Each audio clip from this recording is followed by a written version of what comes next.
Natin ulit. 1 Corinto chapter 11 verse 26. Sapagkat tuwing kakain kayo ng tinapay na ito at iinom sa kopang ito, ipinapahayag ninyo ang kamatayan ng Panginoon hanggang sa kanyang muling pagparito. Amen. So, batay sa binasa natin sa aklat ng 1 Corinto chapter 11 verse 26, yung title natin ngayon ay Pakikiisa sa dugo at laman ni Yesu Kristo. Amen. Maayos ba yung ano? Mais naman, di ba? Yan na lang.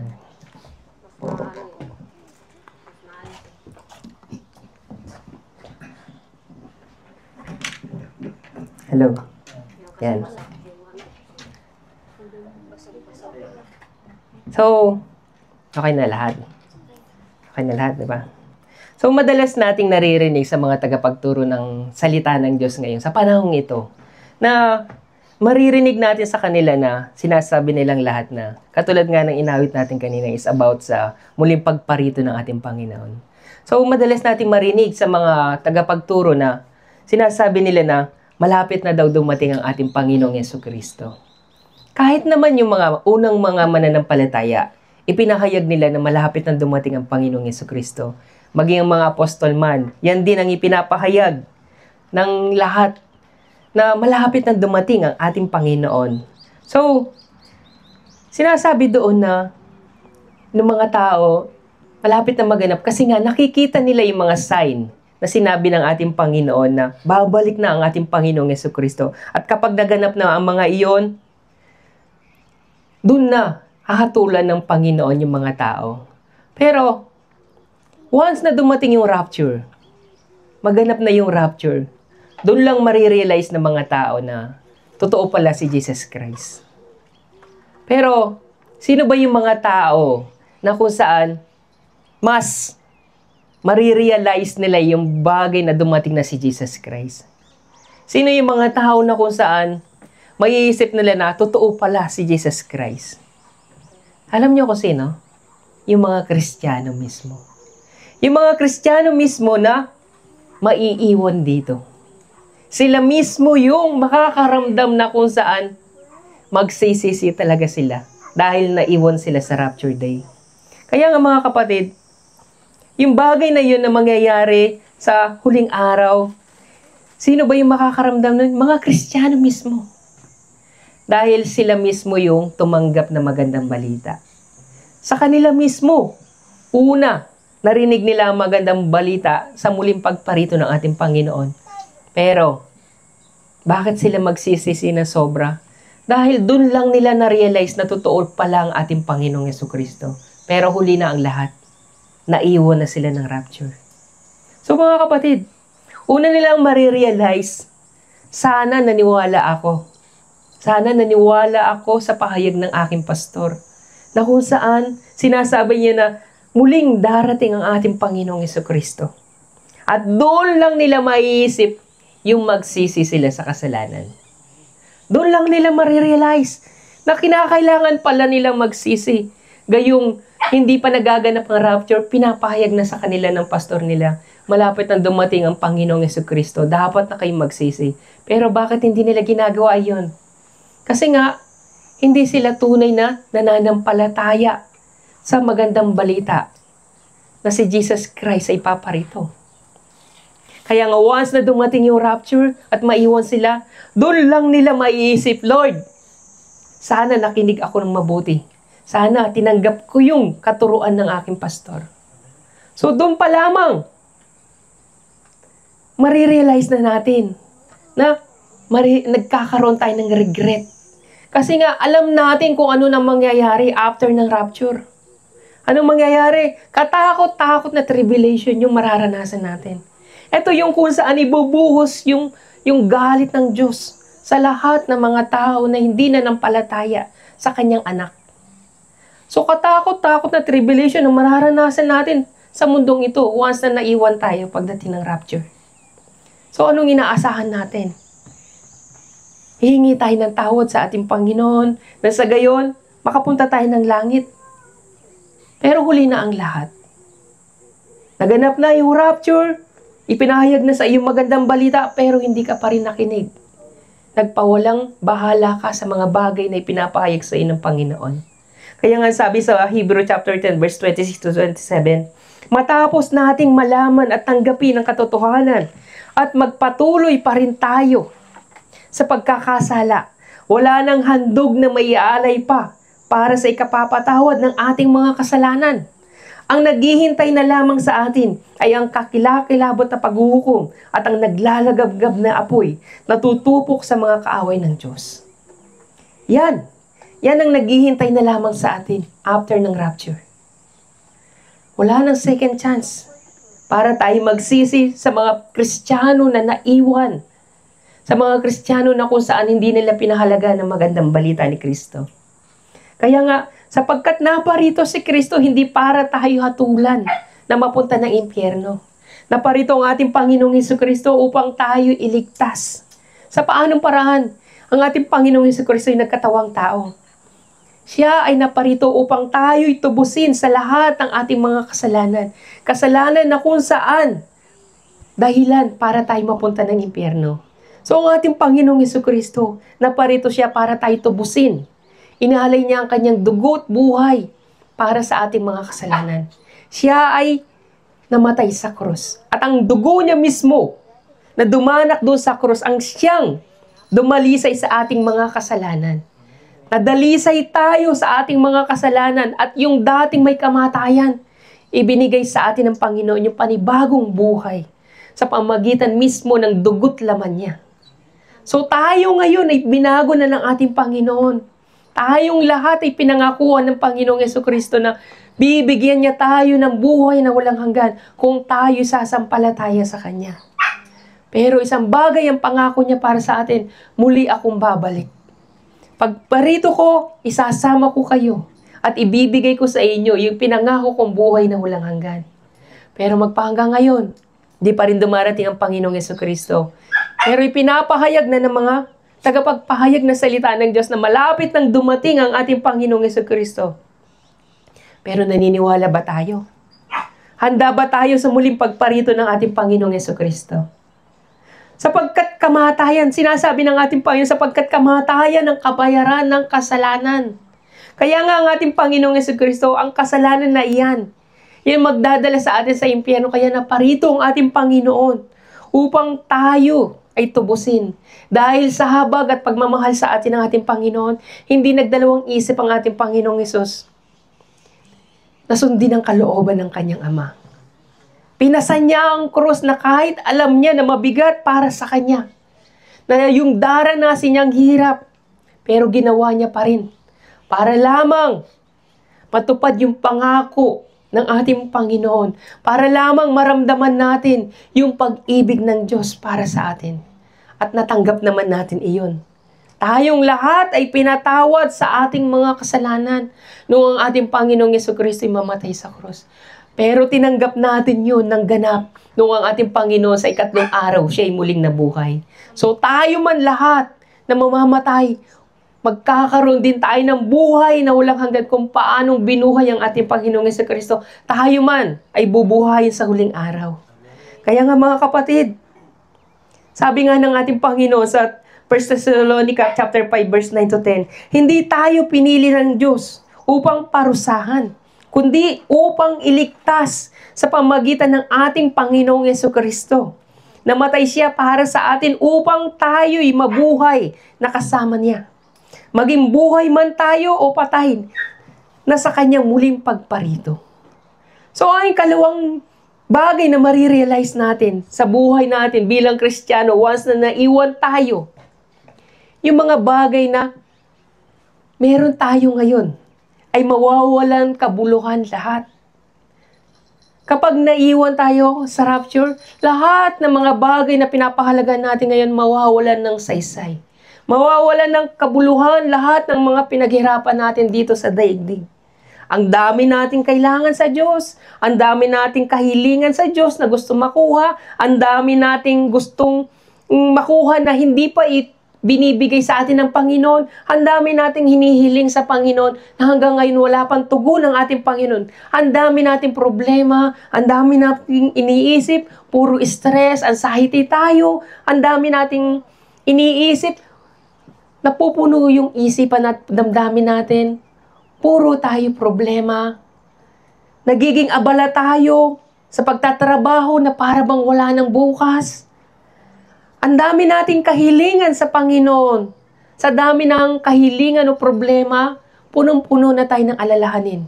Pero sa huling araw, lahat ng yan, kung gaano kadami ngayon, yung mga inaalala natin, sa huling araw, kung tayo maiwan sa Rapture Day, mawawalang saysay lahat ng yan. Alam niyo kung bakit? Dahil, para sa araw na yun, kapag naiwan ka sa Rapture, lahat ng mga iniisip mo, lahat ng yan na pinapahalagan mo ngayon, ano na lang iisipin mo? Lord, bigyan mo ako ng pagkakataon. Ang una mo na lang iisipin sa Panginoon, sa dami ng iyong kahilingan sa Diyos, sa dami ng hinahangad mo sa mga bagay sa sanlibutan, hindi mo nahahangarin yung mga bagay na iyon. Once na naiwan ka sa Rapture Day, ano na lang iisipin mo? Yung mga bagay na kung saan magkakaroon ka ng second chance na magkaroon ng buhay na walang hanggan. Yun na lang ang papasok sa isipan mo. So, yung mga bagay na pinapahalagan mo ngayon, wala nang saysay para sa iyo. Yung priority mo sa buhay mo, hindi mo na priority ngayon. Once na naiwan ka sa Rapture Day, yung hinihiling mo, wala na rin. Dahil, alam nyo, yung hihilingin natin, pag naiwan tayo sa Rapture Day, Lord, patawarin mo ako sa aking mga kasalanan. Yun ang hihilingin mo na sa Panginoon. Lord, bigyan mo ako ng second chance. Yun na lang ang maiisip mo kesa sa hilingin mo pa yung mga bagay na sa sanlibutan. Yun na lang. Lord, kahit yun na lang, Lord, patawarin mo lang ako sa aking kasalanan. Bigyan mo lang ako ng second chance kahit hindi na matupad lahat ng mga pangarap ko. Dahil wala ka ng ibang maiisip. Dahil dun mo marirealize na totoo si Jesus Christ. Kaya nga, masasabi ba natin mahalaga pa ang kayamanan, pangarap, after ng Rapture Day? Walang kabuluhan lahat ng mga pagpapagal natin sa mundong ito kung hindi naman tayo magkakamit ng buhay na walang hanggan. Walang kabuluhan lahat ng mga kahilingan natin para sa sanlibutan ito kung hindi tayo magkakaroon ng buhay na walang hanggan. Kaya nga, once na naiwan tayo, doon lang natin marirealize kung ano nga ba pinakamahalagang dapat nating hilingin sa Panginoon. Yung mapatawad tayo sa ating mga kasalanan. Pero, huli na ang lahat. Naganap na ang lahat. Binigyan ka ng Panginoon ng pagkakataon para gawin iyon. Para magsisi ka sa iyong mga kasalanan. Pero after ng Rapture Day, doon mo lang hihilingin yung kapatawaran. Sa palagay ninyo, ibibigay kaya sa inyo ng Panginoon ang kapatawaran iyon? Kaya nga sabi niya sa Mateo 16:26, sapagkat ano ba ang mapapala ng isang tao? Makamtan man niya ang buong daigdig, ngunit mapapahamak naman ang kanyang sarili. Ano ba ang may babayad ng isang tao para mabawi niya ang kanyang buhay? Sa huling araw, after ng Rapture, kaya niyo bang ipagpalit bilang katubusan sa inyong mga kasalanan gamit ang inyong pera? Hindi. Wala nang kabuluhan ng kayamanan o pangarap sa huling araw. Ano na lang mahalaga? Gusto mo nang makapunta ng langit, naiinggit ka, nagre-regret ka kasi nagpabaya ka. Yun ang mararamdaman mo. Hindi mo iisipin magtrabaho. Hindi mo iisipin mainggit pa sa mayaman. Doon sa langit, doon ka na maiinggit. Hindi mo na iisipin pa yung para sa araw ng bukas kung anong kakainin mo. Ang iisipin mo, Lord, naiwan ako dito, paano ba ako makakapunta ng langit? Pero ano sabi ni Lord? Hindi lahat ng tumatawag sa akin na Panginoon, Panginoon, ay papasok sa karin ng langit. Yun lamang sumusunod sa kalooban ng aking Ama. So habang nabubuhay kayo, habang nabubuhay tayo sa mundong ito, ibinigay na sa atin ang salita ng Diyos kung paano natin susundin ang kanyang kalooban. Pero ang tanong, nasusunod ba natin ang kalooban ng Diyos? O mas sinusunod natin ang ating kalooban habang tayo'y nabubuhay? Mas sinusunod natin ang ating kalooban habang wala pa ang rapture. Pero after ng rapture, hahanapin natin ang Panginoon. Pero matatagpuan ba natin siya? Hindi na natin matatagpuan ng Panginoon. Sa palagay niyo ba nandun pa rin ang Holy Spirit? Sa palagay niyo ba mararamdaman pa ng tao yung mga bagay na gusto niya pa magpuri? Sinasabi sa Revelation na kung saan magpapadala pa rin ng Panginoon ng 2 saksi. Pero anong gagawin nila?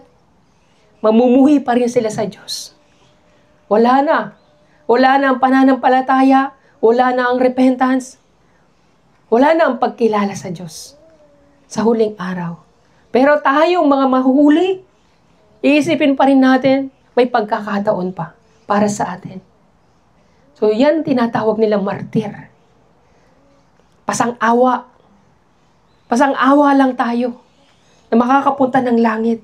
Kaya nga sabi ng mga ngaral chapter 12 verse 13, sa kabila ng lahat ng ito, isa lang ang aking masasabi. Matakot ka sa Diyos at sundin mo ang kanyang mga utos. Sapagkat ito ang buong katungkulan ng tao. Mula pagkabata hanggang sa ating buhay ngayon. Ano ba daw ang katungkulan natin? Sa buhay natin, matakot ka sa Diyos. Sundin mo ang kanyang mga utos. Hindi lang pag gusto natin. Sabi niya, buong katungkulan ng tao, panghabang buhay, yung pagsunod at pagkatakot sa Diyos. Hindi tuwing gusto lang natin. Hindi yung after ng rapture. Doon lang natin masasabing, matatakot na ako kay Lord. Susundin ko na ang kanyang kalooban. Wala na. Huli na ang lahat. Ganun ba tayo habang siya nabubuhay? Ganun ba ang tao habang nabubuhay? Hindi. Hindi tayo ganun.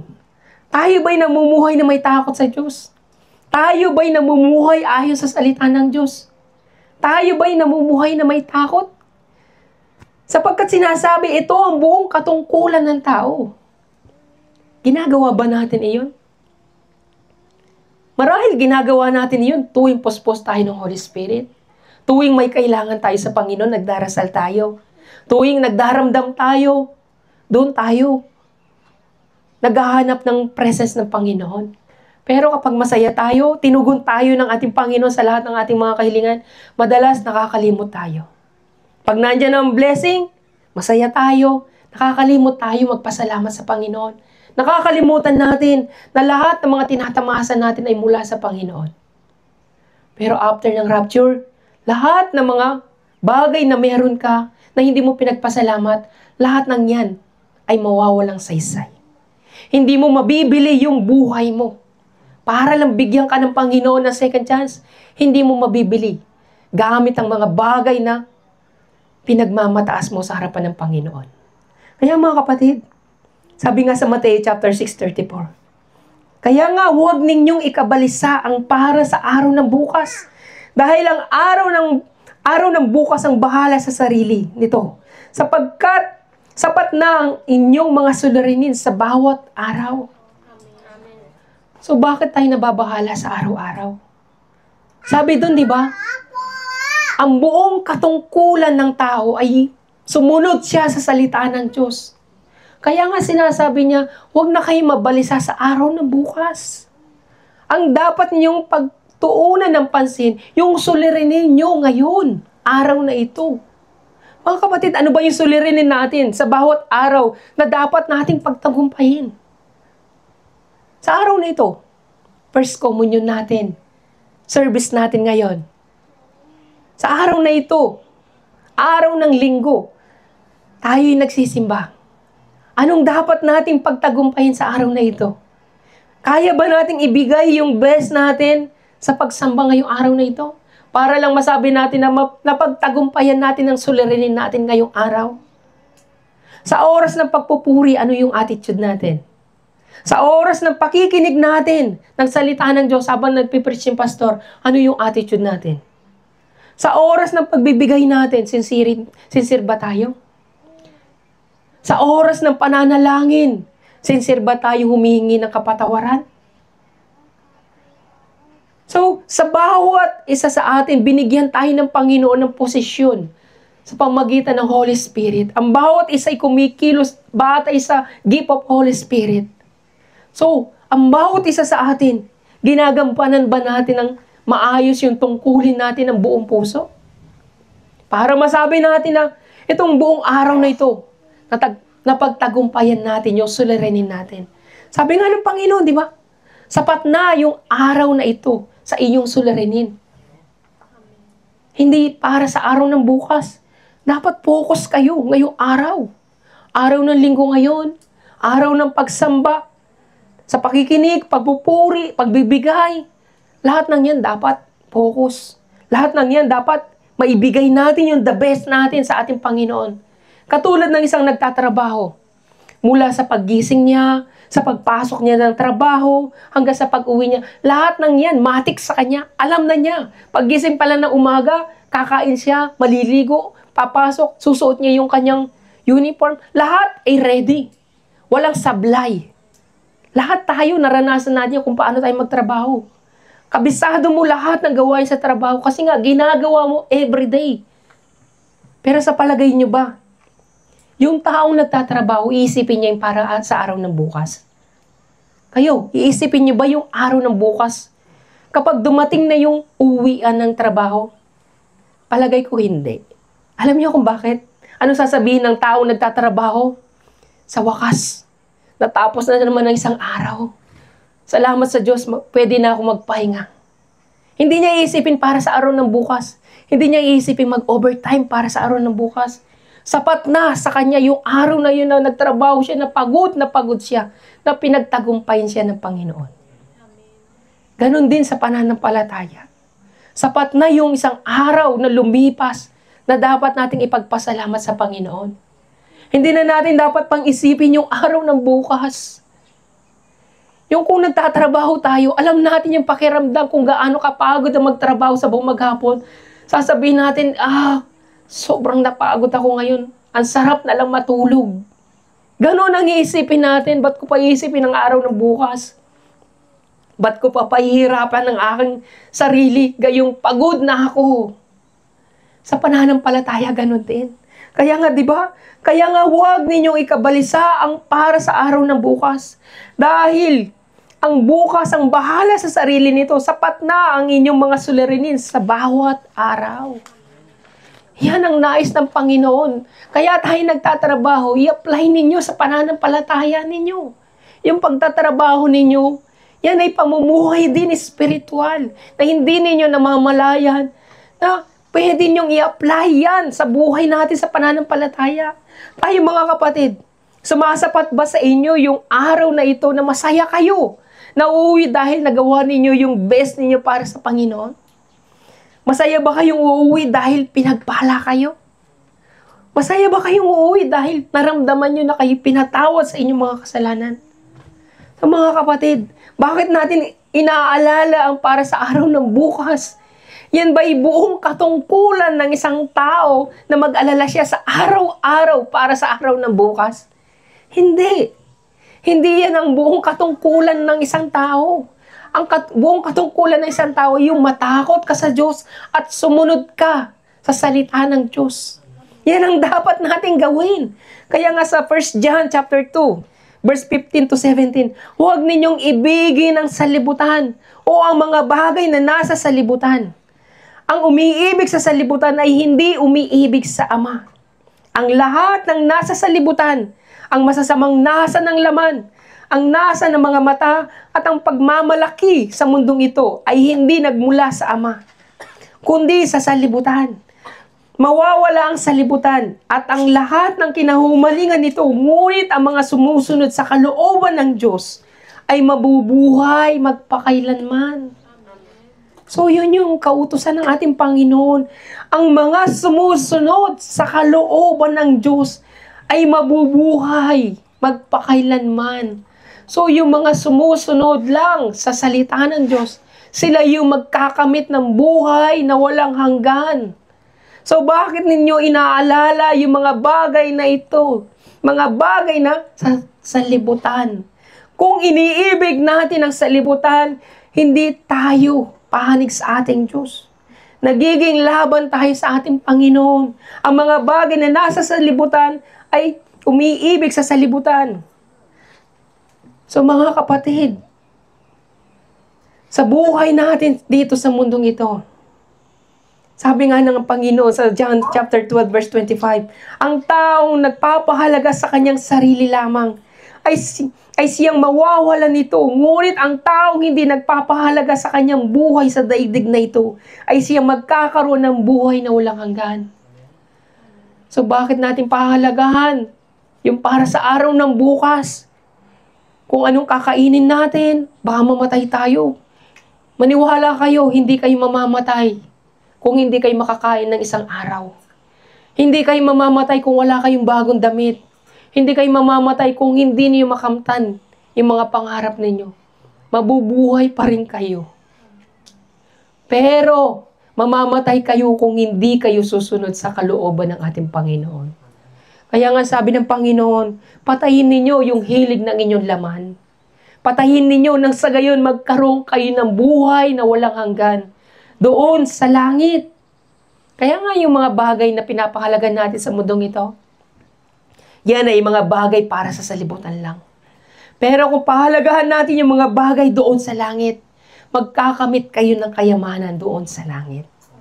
So mga kapatid, ano bang mahalaga sa inyo ngayon? Ang magkaroon ng kayamanan sa mundong ito? O yung magkaroon kayo ng buhay na walang hanggan doon sa langit? Ano bang mas priority ng bawat isa sa atin? Kayamanan o buhay na walang hanggan para sa ating lahat? Sinasabi ng marami sa atin, malapit na dumating ang ating Panginoong Jesucristo. Sinasabi nila na maging tayo man sa sarili natin, masasabi natin yan sa ibang tao. Malapit na dumating ang Panginoon. Pakiramdam natin, malapit na talagang dumating si Jesus Christ. Base na rin yan sa mga nangyayari sa ating paligid. Doon tayo nagbabase, kumbaga, sinasabi natin na dahil nabasa natin sa Bible na nasa huling araw na tayo. Kaya nga, pero, ang tanong, yan ba'y totoo? Yan ba'y totoo? Alam niyo kung bakit ko sinasabi na yan ba'y totoo? Alam naman natin na totoong darating muli ang ating Panginoong Jesucristo. Alam naman natin na ipinahayag yan ng Biblia na ang Panginoon na hindi sinungaling. Muli siyang darating, muli siyang paparito para ipagkaloob sa atin ang buhay na walang hanggan. Pero yan ba'y totoo sa atin, sarili? Sa sarili mismo natin. Tanungin natin ang ating sarili, totoo ba? Totoo ba na ramdam natin sa puso natin na malapit nang dumating ang Panginoong Jesucristo? Nasasabi natin yan na malapit nang dumating ang Panginoong Jesucristo. Naririnig din natin yan. Sinasabi din yan sa pagpapahayag ng salita ng Diyos. Maging tayo man, binabanggit natin yan tuwing magsasalita tayo sa ibang tao. Malapit nang dumating ang Panginoong Jesucristo. Pero totoo ba sa puso natin na nararamdaman nating malapit nang dumating ang Panginoong Jesucristo?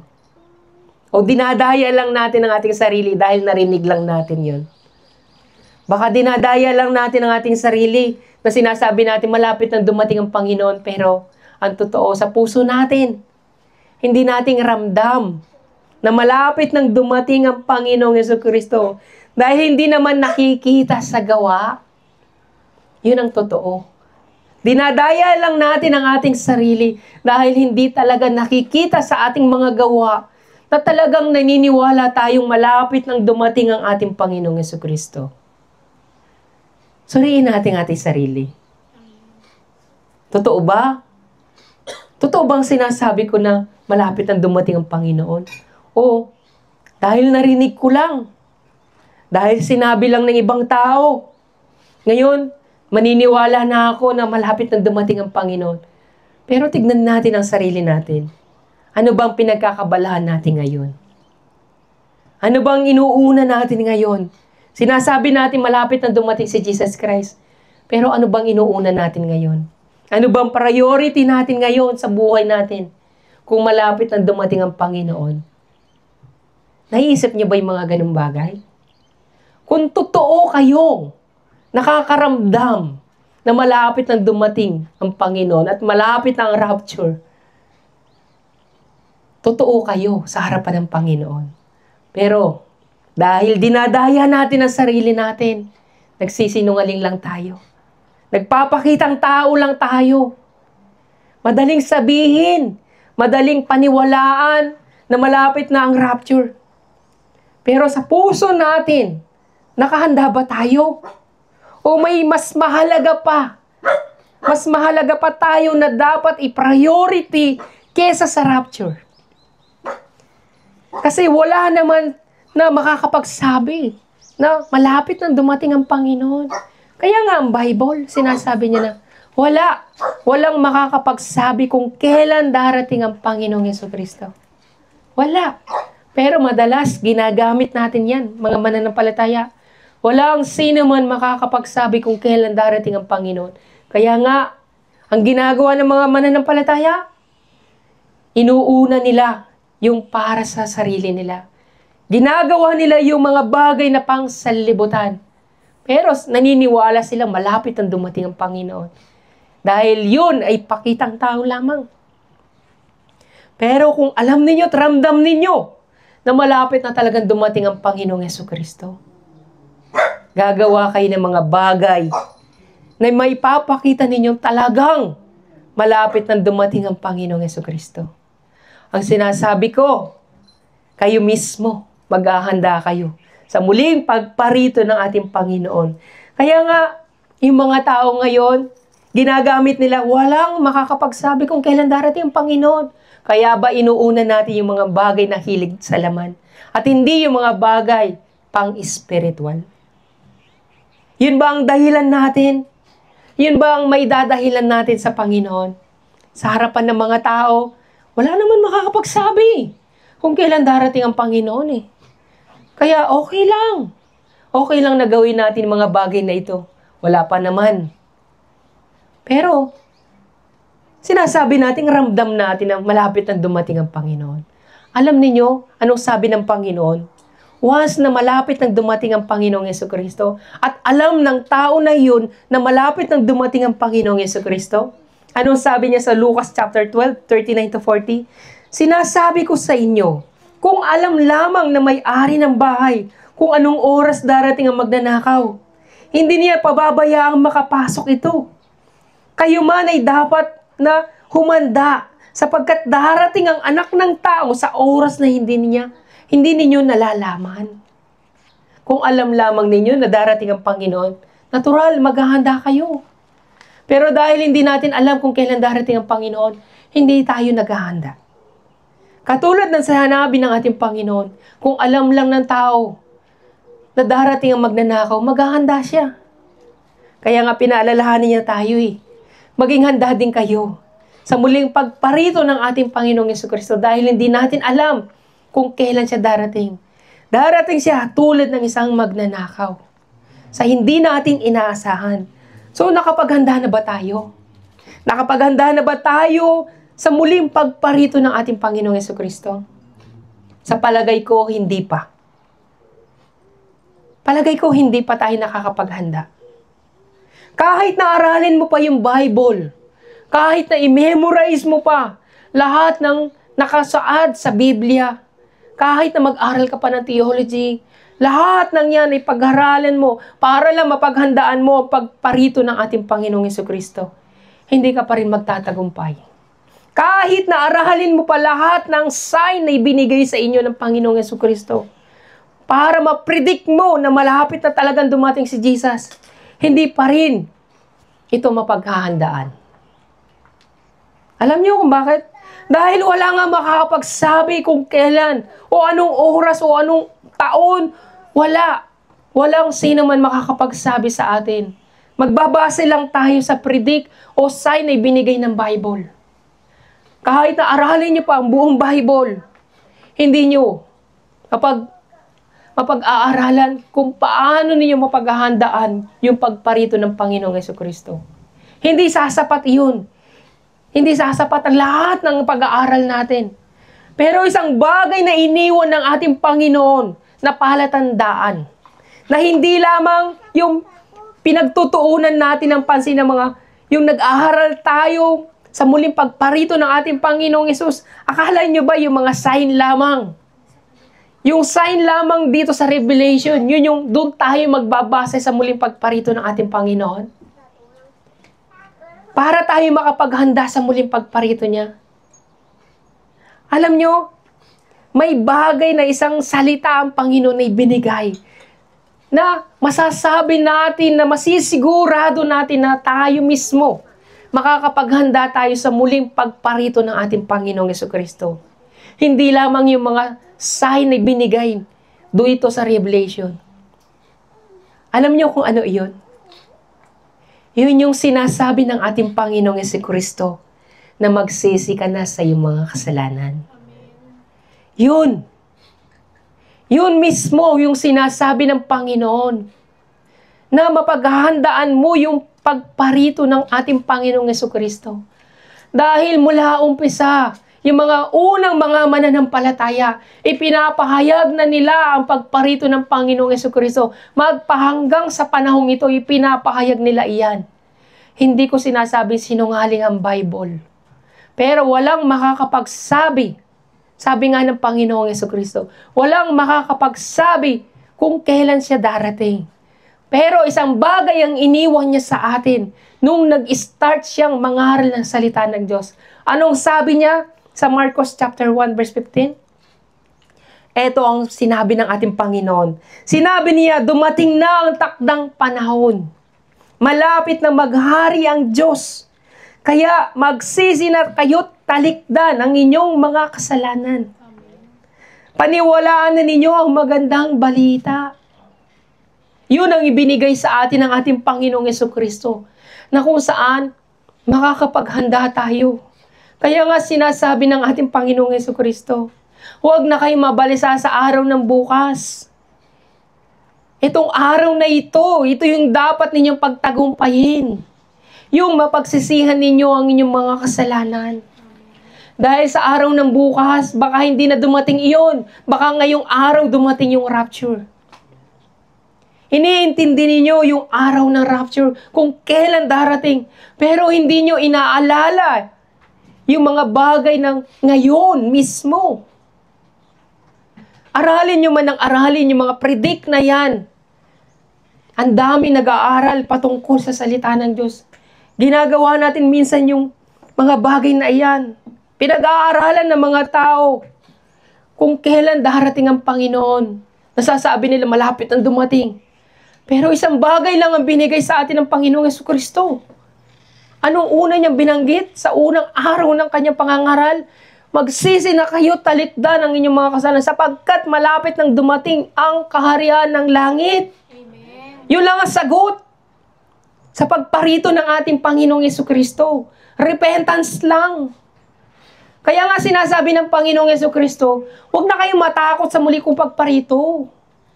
Kasi nga, alam na ninyo yung mga bagay na iyan. Predict yung mga tao. Naniniwala ang mga tao. Pero nakalimutan nila ang isang bagay. Na kung saan ang Panginoong Jesucristo nagpaalala na. Una pa lang, pinaalala na ng Panginoong sa atin. Isang bagay lang. Na kung saan dapat mong pagsisihan ng iyong mga kasalanan. Amen. Yun lang ang mahalaga sa lahat. Sa harapan ng Panginoon. Piruin nyo. Aralin mo yan sa palagay mo. Magtatagumpay ka. Mahihintay mo yung bagay na kapag lumabas na yung mga bagay na prediksyon na yan, mapaghahandaan mo na yung pagparito ng Panginoon. Hindi. Yung araw nga ng bukas, hindi mo alam kung anong mangyayari. Hindi mo alam, baka ngayong araw pa lang ay mamatay ka na. Hindi pa dumarating yung rapture. Baka mauna ka na mamatay. Hindi ka pa nakapag-repent.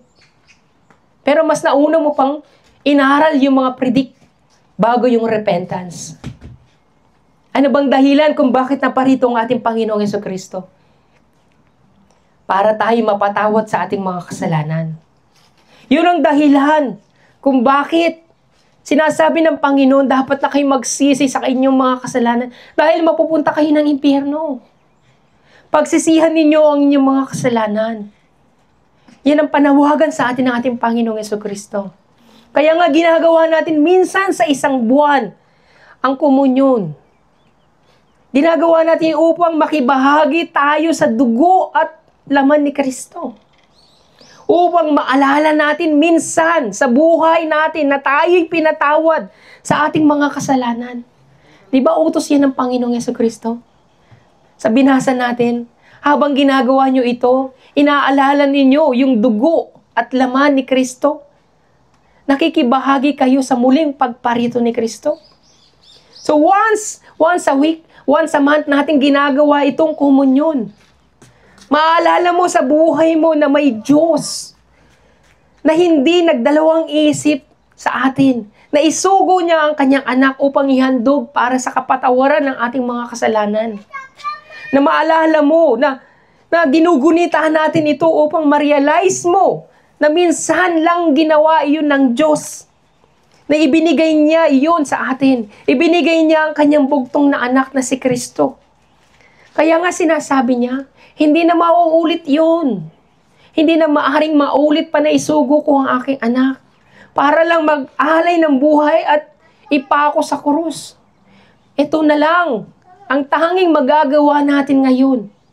Yung mag-repent tayo sa ating mga kasalanan. Dahil wala nang handog na may handog pa para sa kapatawaran ng ating mga kasalanan. Kaya nga itong bagay na ito, na sinasabi ng ating Panginoon, wala nang handog. Ito yung pinakamahalaga sa lahat ng bagay. Kaya nga sabi ng Panginoon, may mauuna na mahuli at may mahuli na mauuna. Sila pa yung maunang mag-repent sa kanilang mga kasalanan. Pero yung mga Kristiyano, dahil marami na silang alam, magpapabaya na sila sa kanilang pananampalataya. Pero yung mga tao sa salibutan, na tinawag ng Panginoon, sila pa yung mauuna na maliligtas. So tayo mga mananampalataya na naunang tumanggap na magandang balita, dapat alam natin yung salita mismo ng ating Panginoon. Alam natin kung ano bang dapat nating gawin sa buhay natin. Kung alam natin na malapit ang dumating ang ating Panginoon, dapat nandiyan yung pagsisisi natin. Andiyan yung pag-repent natin. Dahil wala nang handog. Wala nang second time. Wala nang second chance para sa atin. Wala nang dugo na may hahandog. Kaya nga, kinakailangan na lang natin yung i-offer natin yung kasalanan natin sa Panginoon. Dahil ang dugo mismo ni Kristo ay nandyan na. Bilang pantubos sa ating mga kasalanan. Pangdalisay sa ating mga pagkakasala. Pero hindi na bababa ang ating Panginoon para mag-alay pa ng buhay. Andyan na lang ang dugo ni Kristo. Kaya nga ginawa itong templo, yung katawan natin. Nais ng Panginoon na maging malinis ang templong ito. Kaya nga repentance. Na dapat tayong magsisi sa ating mga kasalanan. Lagi kong sinasabi sa inyo, kung wala ang repentance, wala ring kapatawaran sa ating mga kasalanan. So kung walang repentance at walang kapatawaran, wala ring buhay na walang hanggan.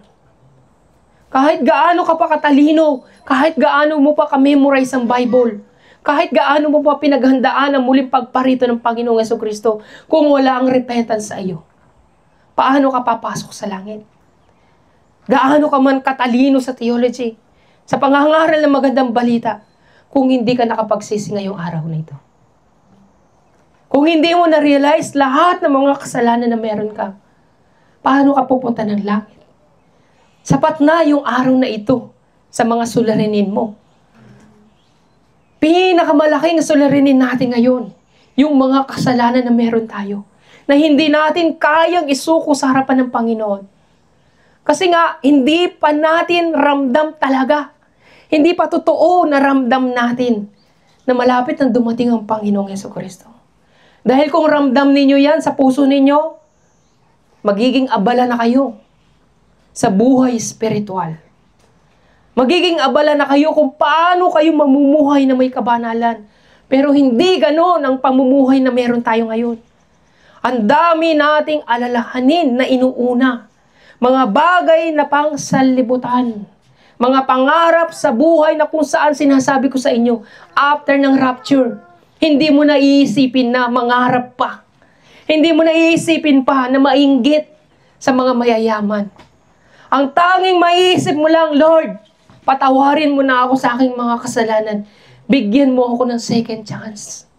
Yun na lang ang maiisip mo once na naiwan ka sa rapture day. Pero ngayon, wala pa ang rapture.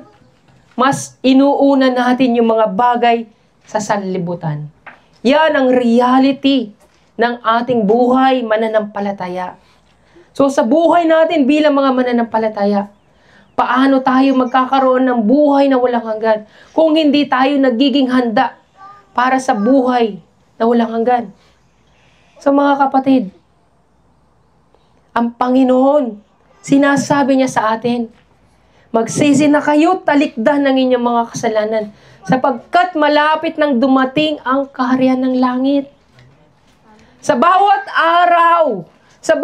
araw, everyday, dumarating, iisipin natin, darating na si Jesus Christ. Sa bawat araw, yun ang sinasabi ng Panginoong Jesucristo.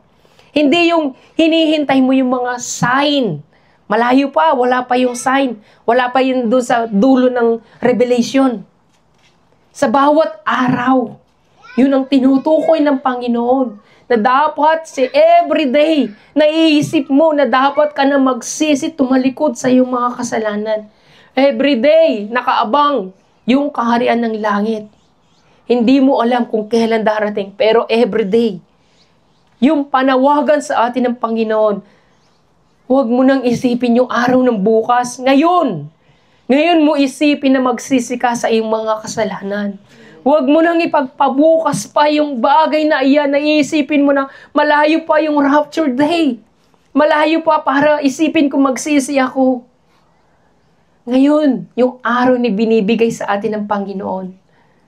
Ngayon, yung araw na kung saan pinaparealize sa atin ng Panginoong Jesucristo na huwag mo nang alalahanin pa yung mga bagay-bagay sa mundong ito. Ang intindihin mo kung paano ka makakapunta ng langit. Sabi nga ng Panginoon, hindi lahat na pupunta, hindi lahat na tumatawag sa akin, Panginoon, Panginoon, ay papasok sa kaharian ng langit. Hindi porke na may mga posisyon tayo, hindi porke na nagagawa natin ang ministry natin, papasok na tayo sa kaharian ng langit. Kundi yung pagsunod natin sa kalooban mismo ng ating Panginoon. Ito yung kalooban niya. Sa bawat pangungusap niya sa atin, yun yung salitang kalooban niya, yung dapat natin sundin. Sino ba ang masusunod? Kapag sinabi sa iyo ng Panginoon na dapat ka mag-repent, sino ang magre-repent? Ang Diyos o ikaw? Tayo mismo. Dahil ginawa na yun ng ating Panginoon para sa atin. 2,000 years ago, nag-alin na siya ng buhay para sa ating kapatawaran ng ating kasalanan. Siya mismo. Pinatawad tayo sa ating mga kasalanan at siya mismo yung nag-alay pa para sa ating mga kasalanan. Wala tayong inimbag sa kasalanan na ginawa natin. Siya lahat. Inambag niya yung katawan niya, ang dugo niya at laman niya. At siya pa rin ang nagpatawad para sa ating mga kasalanan. Anong inambag natin? Kasalanan ang inambag natin sa ating Panginoon. Lahat ng yan ibinigay natin sa Kanya. Pinasan natin lahat ng kasalanan at ang kaparusahan na yun para sa atin sana. Pero ngayon, kinahabagan tayo ng Panginoon. Wala man second na pagparito ng Panginoon na mag-aalay siya ng buhay. Pero binigyan tayo ng second chance. Ito yung sinasabi niya na magsisit na tayo sa ating mga kasalanan. Yan yung second chance na binibigay sa atin ng ating Panginoon na lahat ng mga kasalanan na meron tayo, isuko natin sa Panginoon. Nang sa gayon, dumating man ang araw ng kamatayan, dumating man yung araw ng pagparito ng Panginoong Jesucristo, nakahanda na tayo, napapasok sa kaharian ng langit. Hindi yung last time, hindi yung late na. Huli na ang lahat para sa pagpapatawad. Huli na ang lahat para sa repentance. Huli na ang lahat para ma-realize na tayo'y dapat magsisi. Ito na yung time na binibigay sa atin ng Panginoon. Ito na yung kasagutan para sa atin. Na sinasabi ng mga tao na malapit ang dumating ang kaharian ng langit. Na sinasabi ng Panginoon na malapit ang dumating ang ating Panginoong Jesucristo. Maniwala kayo.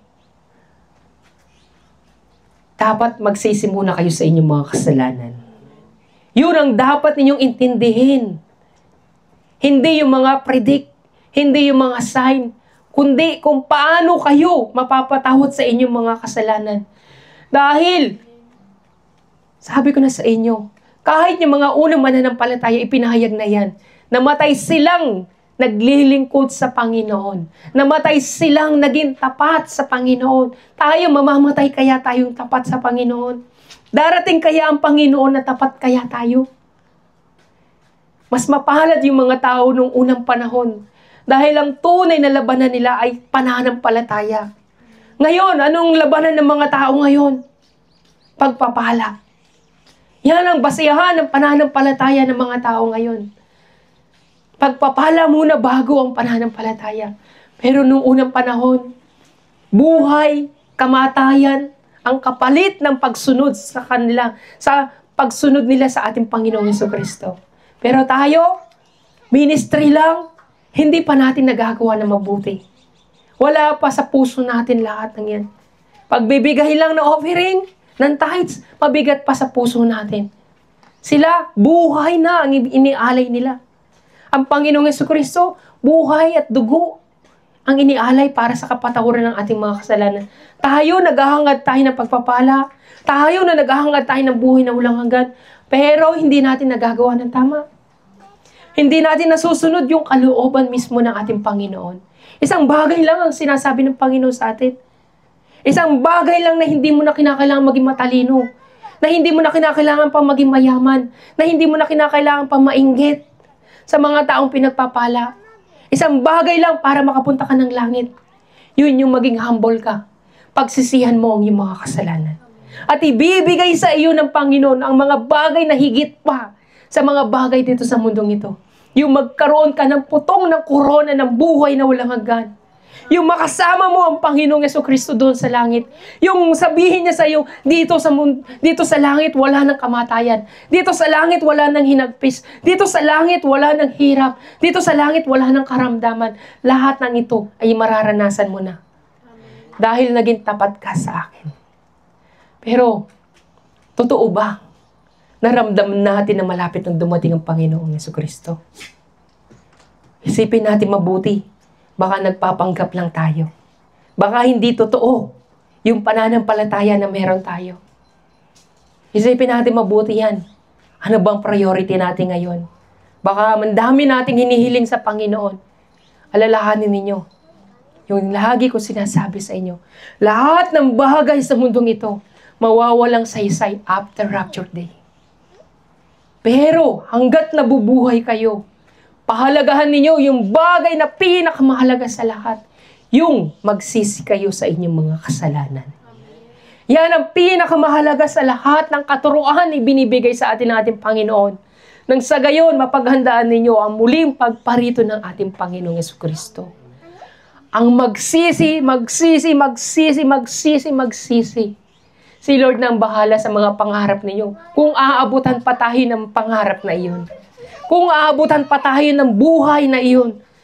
Ang mahalaga sa lahat, nasunod nyo yung utos ng Panginoong Jesucristo na kayo'y nagsisi tumalikod sa inyong mga kasalanan. Tatanggap kayo ng buhay na ipinangako sa inyo ng ating Panginoong Jesucristo. Kaya mga kapatid, huwag nyo nang pahirapan ang sarili ninyo. Huwag nyo nang pahirapan pa yung isipan damdamin ninyo. Huwag na kayong mainggit para sa araw ng bukas, para sa lahat ng mga bagay na nakikita ninyo. Ang isipin nyo, ngayong araw baka dumating na ang Panginoong Jesucristo. Isipin ninyo kung anong dapat ninyong pagsisihan ngayong araw na ito. Isipin ninyo kung anong dapat ninyong isuko. Isipin ninyo kung anong bang mga bagay na pagkukulang ninyo sa Panginoon. Mga bagay na pagkukulang nyo sa mga tao sa mahal nyo sa buhay. Mga bagay na hindi nyo nagawa na dapat ginawa ninyo para sa Panginoon. Mga bagay na kung saan mapaparangalan ninyo ang Panginoon. Yan ang mga bagay na dapat yung isipin ngayong araw na ito. Ano bang dapat kong pagsisihan, Panginoon? Holy Spirit, tulungan mo ako nang sa gayon makamtan ko ang ganap na pagsisisi sa aking mga kasalanan. Holy Spirit, ipaunawa mo sa akin yung tunay at ganap na pananampalataya. Holy Spirit, tulungan mo ko na huwag akong mag-alala para sa araw ng bukas. Holy Spirit, ipadama mo sa akin yung tunay na mararamdaman ko na malapit ka na talagang dumating. Hindi yung nararamdaman nyo lang yung malapit nang dumating ang Panginoong Jesucristo dahil narinig nyo lang. Mas marami pa kayong nararamdaman sa puso nyo na alalahanin. Ang dami nyong inaalala, pamilya, mga anak, magulang, kung sino-sinong inaalala ninyo, kung paano kayo makakabili ng ganyan, kung paano matutupad yung ganyan. Lahat ng yan inaalala ninyo. Pero yung sarili ninyo, lagi nga natin sinasabi, mahalin mo muna ang yung sarili. Bago ang ibang tao. Kapag kapag natutunan mo mahalin ang iyong sarili, matututunan mo rin mahalin ang ibang tao. Mahalin mo muna ang iyong sarili. Mag-repent ka muna, isipin mo muna yung sarili mo. Baka isip ka ng isip sa maraming tao, sa ibang tao, sa mga problema nila. Ikaw naman, papunta ka na ng impyerno. Inaalala mo yung mga tao na walang pera, na naghihirap, sa kahirapan nila, samantalang ikaw, hindi mo iniisip na dapat pala ikaw ay magsisi sa iyong mga kasalanan din. Ang dami niyong inaalala. Ang dami niyong iniintindi. Problema ng ibang tao, iniintindi niyo rin. Pero yung suliranin ninyo sa harapan ng Panginoon, yung relasyon ninyo sa harapan ng Panginoon, kamusta kaya? Kamusta yung relasyon mo sa Panginoon? Mabuti ka sa kapwa mo, pero sa harapan ng Panginoon, mabuti ba yung relasyon mo sa Kanya? Tumutulong ka sa ibang tao. Kamusta naman ang relasyon mo sa Panginoon? Nakakapag-advise ka sa ibang tao, yung sarili mo. Na-advise mo ba sa mga kasalanan na meron ka? Ang dami mong iniisip sa ibang tao. Pero iniisip mo ba kung paano mapapalago yung relasyon mo sa Panginoon? Ito na yung time na sinasabi ng Panginoon na huwag kayong mag-alala para sa araw ng bukas. Ito yung oras na dapat mag-alala ka, na baka dumating yung oras na ito. Habang nagsiservice tayo, dumating yung rapture day. Magulat ka, nag-iisa ka na lang sa simbahan. Magulat ka, wala ka ng katabi, wala na yung asawa mo. Sabi nga ng Panginoon, may dalawang nagtatrabaho, kukunin ng isa at maiiwan ng isa. Baka magulat ka, ikaw pala yung maiiwan. At yung asawa mo, siya yung kukunin. So mga kapatid, ano bang dapat nating isipin? Ano bang dapat nating unahin? Yung pangarap ba natin? O yung magkaroon tayo ng buhay na walang hanggan? Yun ang dapat nating intindihin ngayon. Damdamin natin sa puso natin yung mga bagay na nagawa natin mga pagkukulang sa harapan ng Panginoon. Kung ano bang dapat nating unahin sa araw na ito. Kung paano ba tayo makakapagsisi sa ating mga kasalanan. Kaya nga sa oras na ito, isipin natin lahat ng mga bagay na dapat nating ihingi ng tawad. At lahat ng ito ay isuko natin sa harapan ng ating Panginoon. Kaya dito sa Zoom na ito, nasa live man ng YouTube, lahat tayo sama-sama magdasal at humingi ng kapatawaran sa lahat ng ating mga kasalanan.